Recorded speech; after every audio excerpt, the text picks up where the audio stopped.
새해가 되면 늘 떠오르는 고민거리.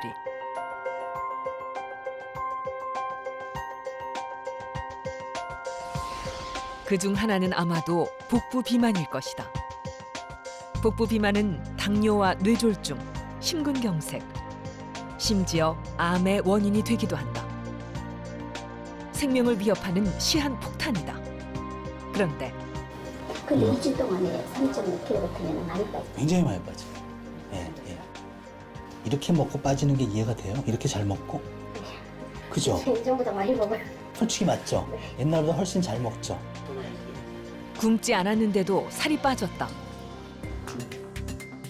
이제 더 이상 배고픈 다이어트를 하지 않아도 된다. 잘 먹으면서도 복부 비만에서 벗어날 수 있는 방법. 과연 그 비결은 무엇일까?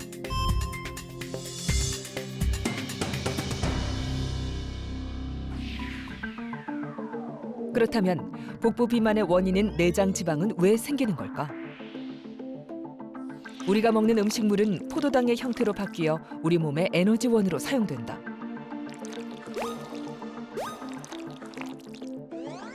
하지만 에너지원으로 사용되고 남은 포도당은 지방으로 변해 쌓인다.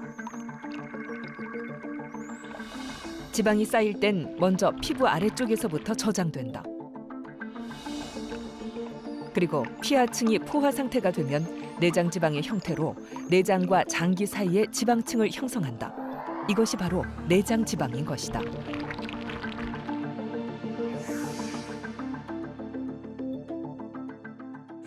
우리 몸은 먹은 열량에서 소비한 열량을 빼고 남는 열량을 체지방으로 저장하되 처음에는 피하 지방으로 저장합니다. 주로 팔뚝이든 엉덩이, 허벅지 이런 데로 저장이 되는데요. 여기에 저장할 수 있는 체지방의 양은 어느 정도 정해져 있습니다.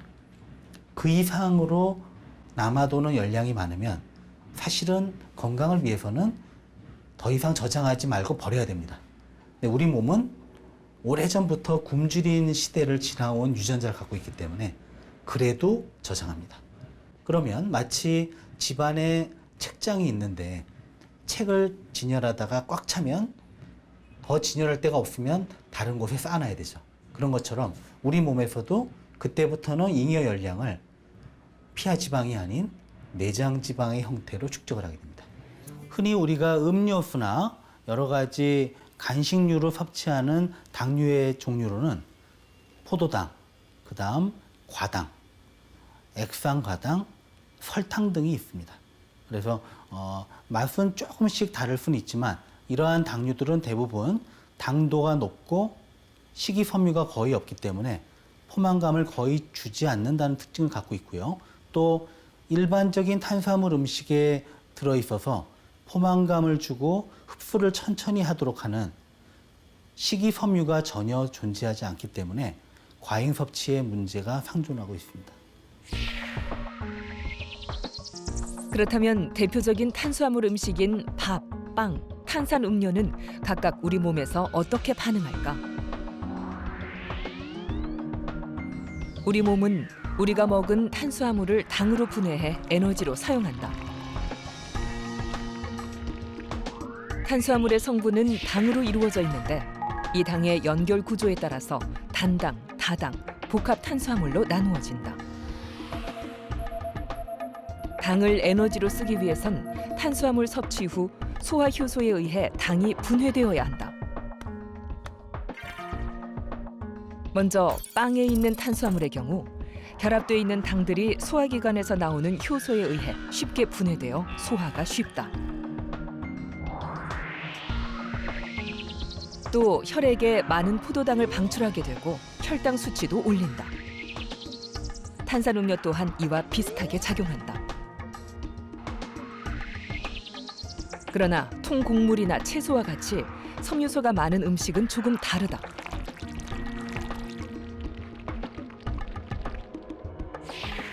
탄수화물의 결합 구조가 소화기관의 효소에 의해 쉽게 분해되지 않는다.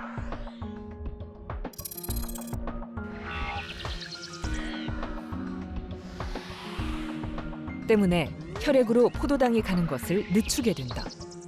이런 이유로 빵보다는 밥이 살을 덜 찌게 하는 것이다.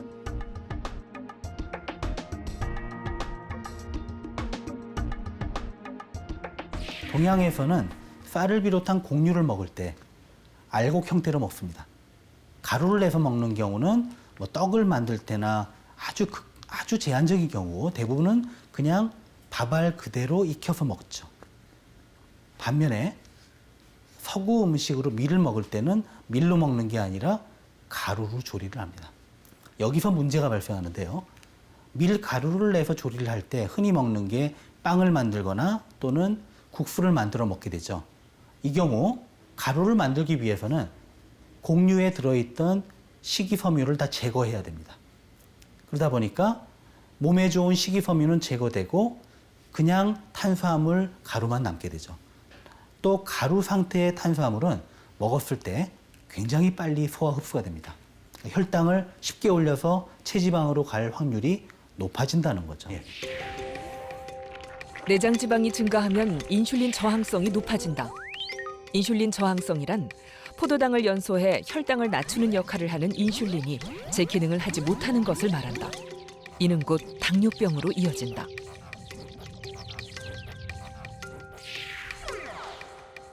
또 내장 지방이 많으면 나쁜 콜레스테롤인 LDL과 중성 지방은 늘고 좋은 콜레스테롤인 HDL은 줄어 고지혈증이 발생한다.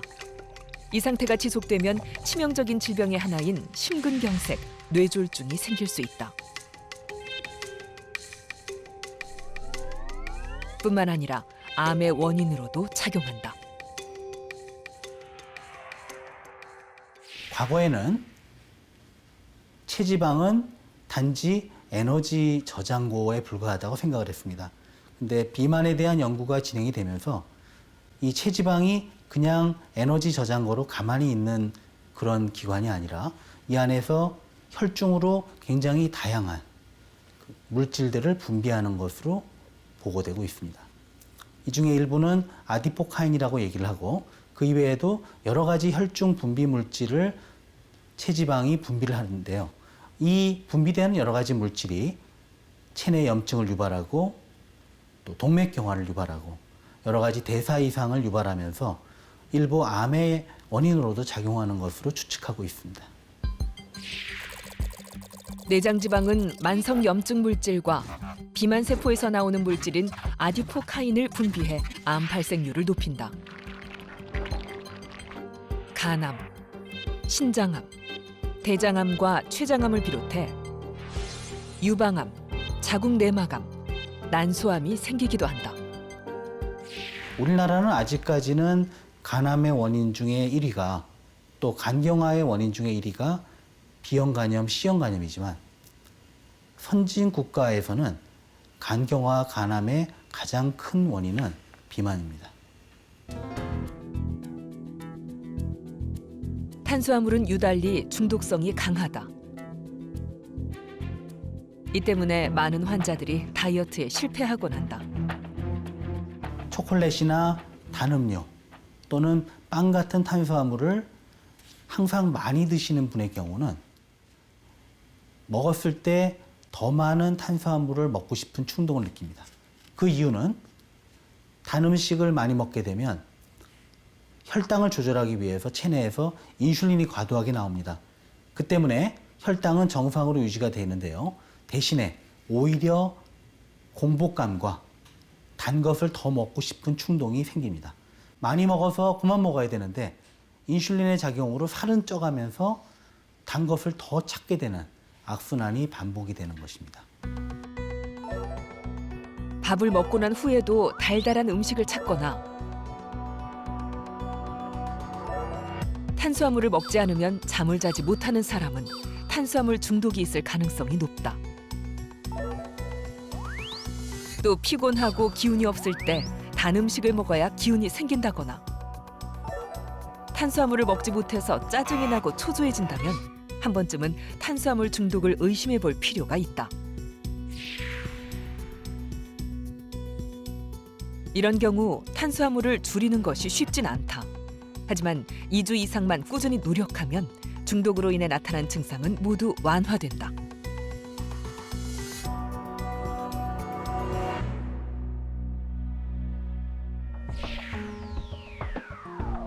그렇다면 탄수화물 과다 섭취가 문제가 되는 건 무엇 때문일까?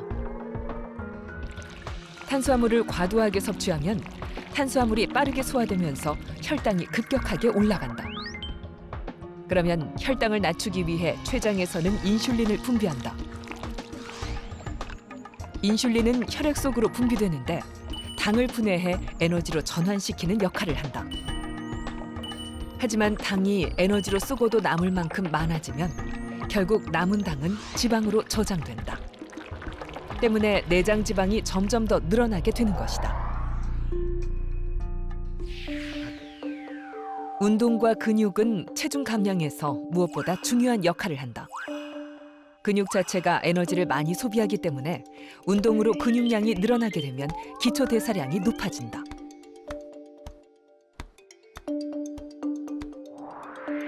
기초 대사량은 수면을 할 때나 몸을 움직이지 않고 있을 때도 스스로 소비하는 칼로리 양을 뜻한다.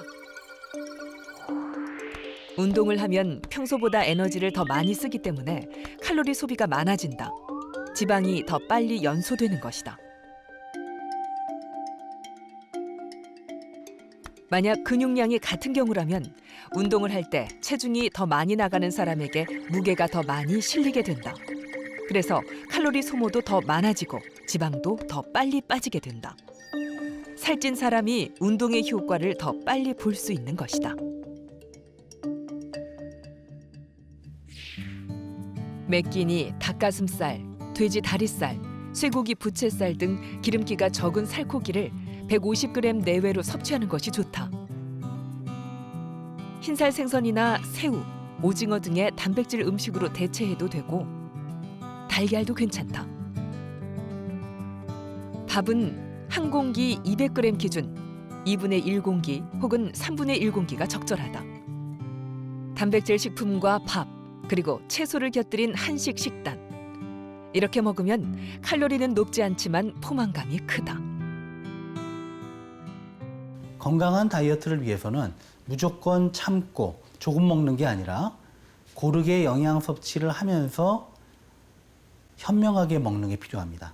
예를 들면 여러 가지 식이섬유가 풍부하게 들어있는 채소라든지 또 살코기의 육류 그리고 생선류 그리고 적당한 양의 밥을 균형 잡히게 먹을 경우에는 충분하게 만족할 정도로 포만감 있게 먹더라도 열량 섭취가 과도하지 않아서 체중 조절에 성공할 수 있는 것입니다.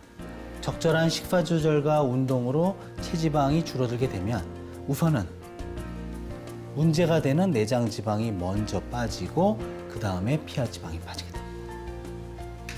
그래서 보통 제가 다이어트를 할 때 환자분들이 이런 질문을 합니다. 내장 지방 때문에 혈당도 높고 지방간도 있고 고지혈증이 있는 분들이 선생님이 처방한 대로 열심히 하겠습니다. 그런데 하면은 저 내장 지방이 빠져서 내가 좋아질까요? 이런 질문을 하시거든요. 제 대답은 이겁니다. 사실 처방대로 따라서 감량에 성공하는 건 쉽진 않습니다.